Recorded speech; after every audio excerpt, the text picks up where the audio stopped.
Okay, today we're going to start talking about getting your pelvic floor working, getting your transverse abdominis working, and getting your multifidus working.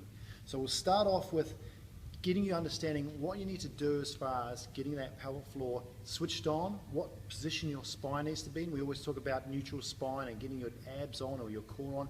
Let's try and break it down a little bit and get you understanding what we're actually talking about as far as bringing on the pelvic floor to activate the abdominals rather than just bracing and working the lower back too much.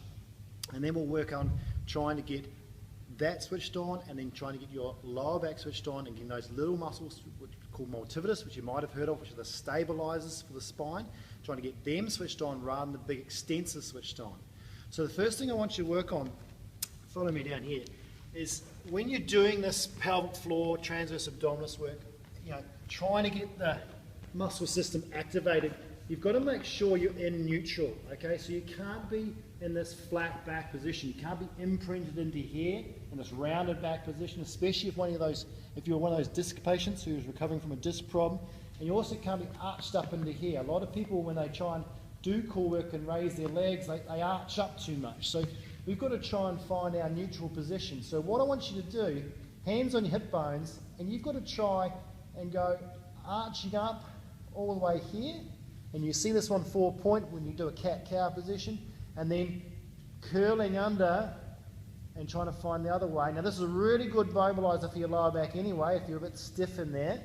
So try to find the extremes, extension there, flexion here, that lumbar spine, and then finding that nice midway point in between.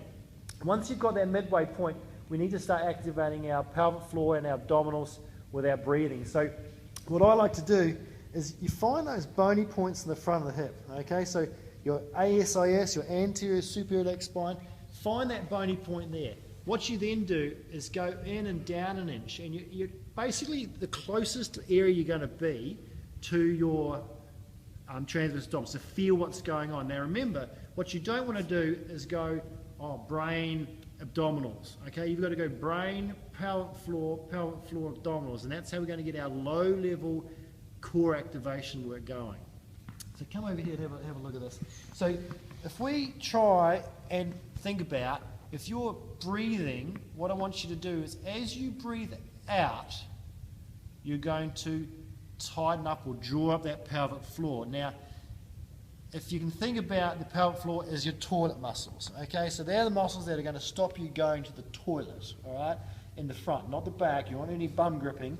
We want to think about doing the front. So as if you're going for a wee and you're going to stop mid-flow, what you've got to try and think about is slowly, if you're going to the toilet, slowly stopping that flow. And what you'll feel as you breathe out, not as you breathe in, as you breathe out, you'll feel that transverse abdominis fire up and kick in. Now, as physios, we always talk about getting up to about 30%. So not your maximum, okay, and it's definitely not a brace position. If you feel that your tummy's popping up like this, you're doing a brace position. You're doing your obliques and your rectus abdominis, and you're trying to get that intra-abdominal pressure, and that's not what we want, because it'll tend to arch your back, and it'll tend to overwork your extensors. So we've got to think about drawing up and in. So don't think too much about hollowing out and dropping the belly button down. That tends to be to lift up through here. So we've got to try and keep our ribs down, okay? And then as we breathe out, we lift up until we feel that tone, about 30% tone. And then as we breathe in, we let it switch off again, okay? And that's just activating on and off with every breath. So remember, breathing out, drawing up, not breathing in and drawing up. Okay, so that's your first part, is trying to breathe in, breathe out, and feel that tone. And you'll see what will happen on some people's belly buttons is it'll go down and it'll go south. Okay, and that's what we want. We want that belly button getting drawn downwards. All right.